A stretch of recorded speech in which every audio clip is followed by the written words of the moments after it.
of their location. Now, we're also monitoring developments in the education sector as the federal government dismissed reports alleging plans to scrap the junior and senior secondary education.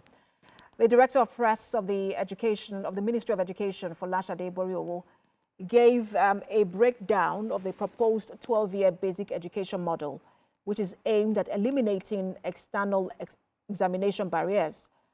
The proposed model was announced by the Minister of Education, Tunji Alausa, at an extraordinary National Council on Education meeting held in Abuja. The major highlights of the proposal is that the model is for discussion and not an immediate policy change. The ministry also says it would undertake extensive engagements over the next 8 months, consulting widely with education policymakers, state governments, teachers, parents, and other key players.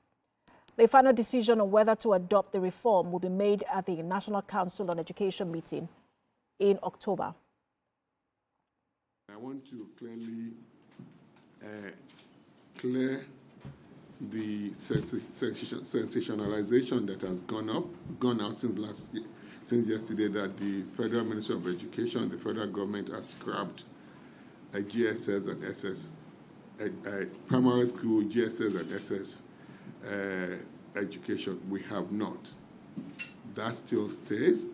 What we're saying is that we need to move from what we have now as 9 years compulsory education to 12 years of compulsory education as it's obtained in other parts of the world.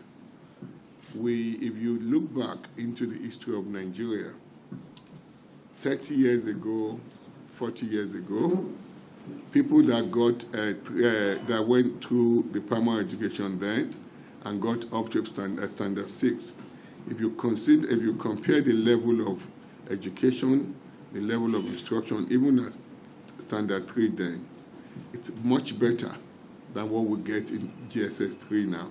Main contest of 6 years of primary school, 3 years of junior secondary school, and 3 years of senior secondary school.